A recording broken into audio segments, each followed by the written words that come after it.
Well, hello everyone. This is Tyler Ford with eXp Realty, Tucson, Arizona, and I'm with Eric Schroeder at Fidelity, and he oversees the Fidelity operation here in Tucson. And there is a subject matter that I've been wanting to talk about because there's confusion, and to be honest, at times I'm a little confused. And that is what we call the title report process of a real estate transaction.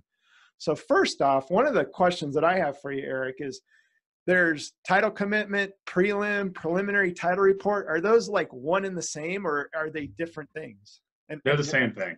Same thing? Yeah, they're exactly the same thing. You know, and lenders typically and real estate agents will refer to it as a prelim.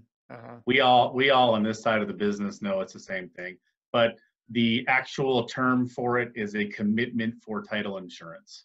Okay, and then what is a prelim? Like, just tell us, Sure. Like broad brush what it is, and then more importantly, we're going to go into like how to read it, because that's where the real confusion is. Like, why is it so important? Absolutely. You know, preliminary title report, like I said, the commitment for title insurance. I mean, it's essentially a document that sounds kind of like it's headed. It is the title insurance company's commitment to issue title insurance policies upon the successful closing of a transaction and the satisfaction of any requirements within it. And we'll talk a little bit more about what those requirements may be. But it's essentially an upfront look of what a title policy is going to contain before you close a deal. Got it. And so when people are looking at that, especially like agents get it, and this is where I struggle a little bit. So an agent gets it, and sometimes they may or may not know what's on there, and they give it over to a client, and they're expecting that the client should know how to read that. So as an agent, and even as a client, what's your recommendation if in terms of explaining it as an agent, and if you don't understand it, what's your recommendation for people that are buying or selling, what they should do with a prelim? So I printed one out to show kind of how many pages are in it. I mean, if you flip through here, there's quite a bit of documentation, right? Right. When I'm speaking to customers, I try to tell them that the way that I approach these is to break it down into the meat of it. And even to go further into that, there's really four main sections of this thing that are important, right? So, you know, the first page, kind of a welcome page. This is a commitment. This is what it means. This is what it does. More towards the consumer, not the real estate agent. I would just set that aside, right? Okay. The things that you need to be concerned about, especially if you're an agent or a buyer, is, you know, Schedule A. So Schedule A is basically going to be page 2. You know, and Schedule A is sort of a summary of the policies that are going to be issued at closing, who they're going to be issued to, how much they're going to be issued for, right? And so typically you'll have a buyer will get an owner's policy, and we'll talk about what that means a little bit. And if they're getting a loan, the lender is going to get a lender's policy, and they have similar coverages, but the goal for the owner's policy and the lender's policy are a little bit different. And then also what's important on here is number 4. This is important. I knocked this out so this person, you wouldn't be able to see who it is, but number 4 is who owns the property now. So, you know, if you're an agent or a buyer or a seller looking at this thing, the person that signed the contract as the seller or the persons or the entity, it needs to be the same person listed here in number 4, right? And that's important. Oftentimes it's not, and there's a logical reason for that. Let's say, you know, you have your property in a trust, but you signed the contract as an individual because you didn't remember that or what have you. But sometimes there's a legitimate problem there, and that goes to the value of the title insurance, and we'll talk about that in a second. But the next thing that I would look at is the page after that's called Exhibit A. It's the legal description. The legal description is the way the county indexes real property in the recorded records, if you will. So, you know, most people deal in addresses. You know, you identify a property, you know, 1, 2, 3, 4, whatever street, or you may know the tax code. But because the system had to be derived where people could index property in a way that could be searchable pretty easy, especially the day of computers. They use legal descriptions. And so, like, for instance, this property was lot 19 of Catalina Madre. Now, it's important if you're involved in this deal and you happen to know that you're selling lot 19, and if you know you're buying lot 19, you want that to say lot 19, right? Mm-hmm. If it doesn't say lot 19, probably need to ask why. You know, there could have been a mistake made. We could have looked at the wrong property. You know, things happen. And then there's one last section to look at that's broken up into two parts, and that's Schedule B. Schedule B has and two sections. Is that kind of the, I mean, that's really That's the one. That's where you really want to get into it, yeah. And the first part of Schedule B is Section 1, and Section 1 often is referred to as, it's probably hard to see on the camera, but the requirements section. Now, so the requirements, here's how a commitment's put together. A human being actually looks at all these recorded matters. They go through a process of identifying items that need to be listed in Schedule B. Schedule B Part 1, the requirements, are matters that the examiner has identified that need to be addressed or rectified before we can close a transaction. The value there, and we'll talk about the value of title insurance probably later, but the value there is that if you're a buyer, you know, items that could affect you after you bought the home that may cause claims later are being identified before closing and for lack of a better description, fixed before you close. And so, for instance, like on this section, there's always going to be a standard set of requirements, number 1 through 4 or 5. If you're a buyer or seller or an agent, you can blow past those. They're always the same. It says basically you have to, you know, record the proper documents to transfer title. The buyer has to pay the seller the money for the house. You have to pay the title company the premiums, those things. So I would not mess with those or worry about them. But when you start getting below that, you'll see things like, you know, record a release for a mortgage. It's often referred to as a deed of trust here in Arizona. And that's the escrow agent then knows that the seller has a mortgage on the home, and we need to find out who it's with and what it's going to take to get that mortgage company to give us a release for that deed of trust. And so then, of course, you know, we in the escrow side obtain that. We usually have to pay them some money at closing, and then we get a release. Oftentimes what you'll see in requirements, you'll see calls for payment of taxes. So we look to see if there's any taxes due. Homeowners association, if there's a homeowners association, we want to make sure all the dues are paid. If there's liens or judgments, those things will pop up. So we also research people by their names in the recording system. So, and then finally, it'll always usually end up with, it'll always end up with a call for recording a deed from the current seller to the buyer. And then if the buyer's getting a loan, it'll call for recording a deed of trust.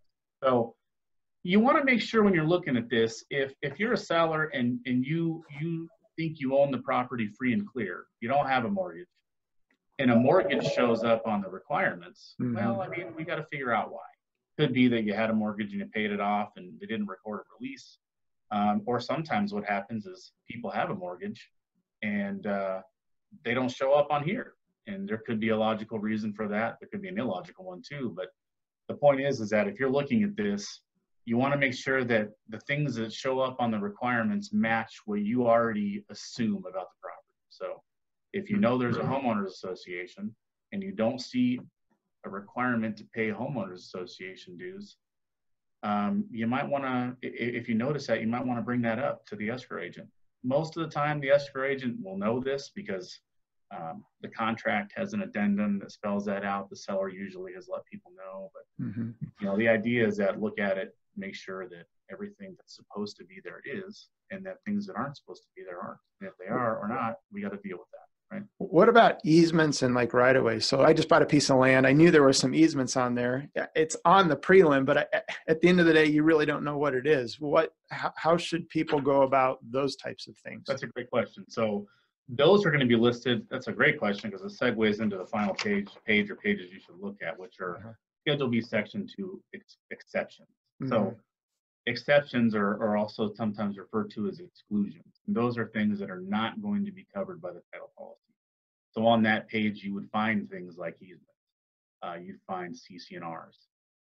You'd find you know, any any items that really are recorded that may affect the property that a title insurance policy just can't cover because they're already of record and they may cause a claim in the future. Of course, the title insurance company wouldn't want to take on that liability. But to answer your question, so our company is pretty cool. I mean, we have our commitments. This one doesn't have that many. And if I had it up on I have an iPad, maybe I can show you. But, if you're looking at this, it lists the document right here, a CCNR, for instance. Let's just say it was an easement, you hover your mouse over that and you click it and it brings up the document. And so in the old days, I refer to the old days, we used to send these out and they'd have an envelope that was this thick and it'd have all the documents stapled and you'd have to open it up and go, what the heck is all this, right? It was a book, exactly. Yeah. And, now technology has gotten better. However, you sort of hit the nail on the head in the beginning. People don't know what they're looking at. And the challenge is that people are left up to looking at the documents and trying to figure out what they mean.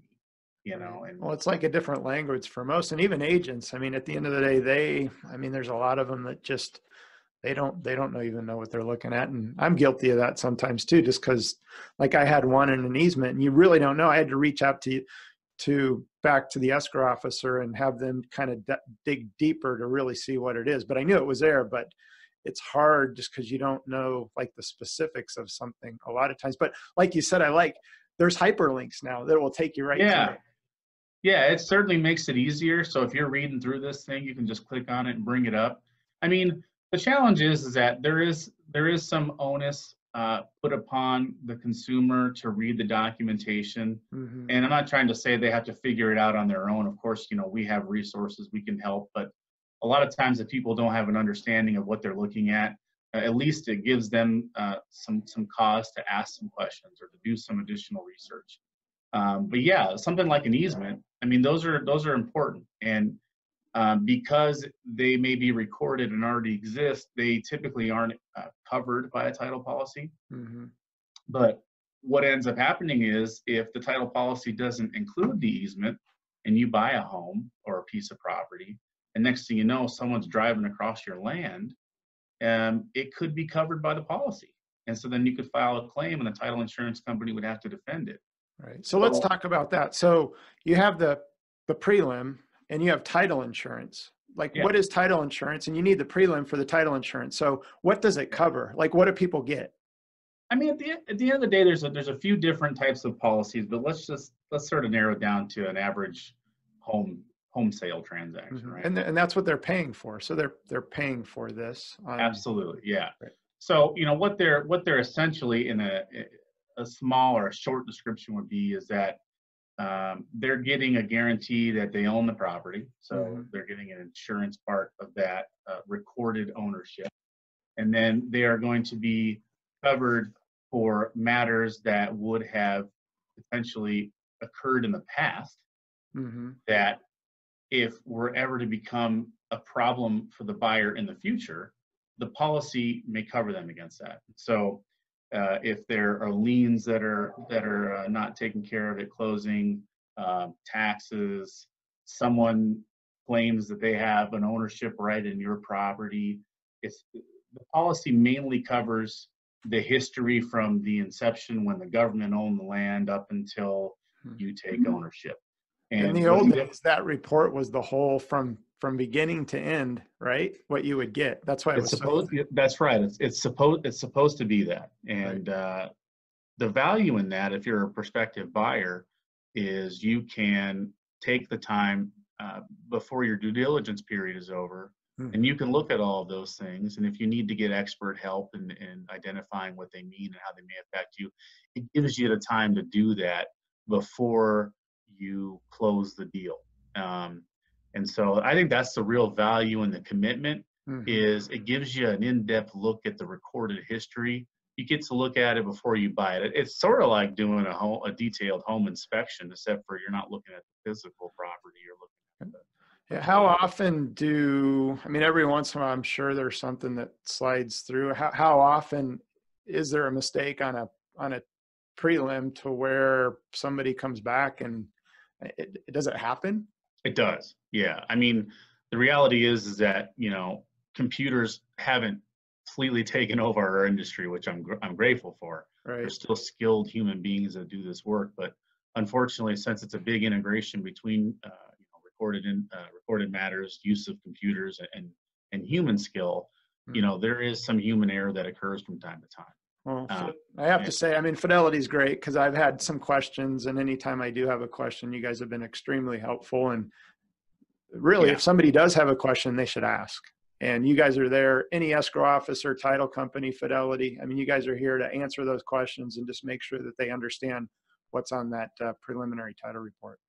Yeah, I think most people, I mean, maybe I'm generalizing it, but I mean, I'm guilty of this. Even when I've bought and sold real estate, I mean, I don't even look at it, you know. Okay, well, let me ask you this question too, and I'm guilty of this. I mean, you get it. Is it something you file away and save, or is it something that, I mean, what do you, if something's, I mean, you guys have a copy of it at the end of the day, but is it something that people should actually hold on to?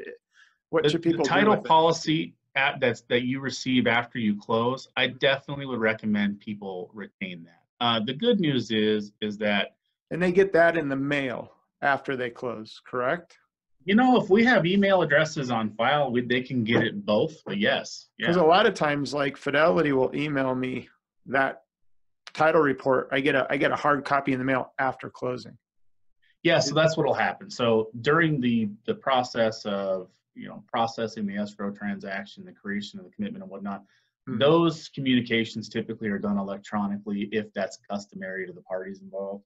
After closing, you'll probably get a policy in an envelope in the mail. Got it. And then like I said, the good news is we've retained an electronic copy. But the challenge is, for properties that have been insured for many, many years, like let's say they were insured in the 90s or the 80s, they didn't have electronic records then. And I mean, you can imagine how many transactions were closed. The old way was to take all these files and put them in storage boxes and ship them. I remember microfiche. When I interned in college at Grubb & Ellis, I had to go down and search through microfiche. It was crazy. Yeah, so I guess the answer to your question is, I would probably keep the policy. If you ever have to file a claim these days, I mean, if you file one with our company and it's been done in the last, 5-10 years, we're probably going to have a copy of everything to identify it, but it's always good to say, hey, here's my policy. This is a proof that I'm insured. Got it. I probably would keep that. Cool. Well, this has been extremely helpful. It's a question that I've had and some of my clients have had. So I just wanted to kind of do this video so we could send it out. So what I'm hearing is just there's common sense stuff on there. Make sure names, the mortgage balance, that kind of stuff, address, the just legal description matches the lot. That's the easiest way to figure it out. And if something just doesn't look right, you should ask at the end of the day. Yeah, and there's a lot of property here in Pima County that has a long legal description. They call it a meets and bounds description, or a surveyor's, calling out points and stuff. And for the layperson, those are hard to read. For the layperson, that's going to be a little difficult. So when you have those things, I mean, you can sit down and kind of match them up versus the recorded deed if you wanted to, but for the most part, if it's a lot and block transaction, it's good to look at. And then what I was going to say is, after Schedule B, there's a lot of other stuff after there. There's disclosure notices and privacy notices and standard exclusions. If you're a buyer and you want to read through that, I applaud you. If you're an agent, I wouldn't deal with it. It's nothing. It's always boilerplate. It's always going to be the same. So you have Schedule A, Exhibit A, and Schedule B, and you're done. You go through those, they look like they're supposed to, and you move on to your next document or challenge for the day. Awesome. Well, this has been extremely helpful, and I appreciate it. I'm going to just... Thank you.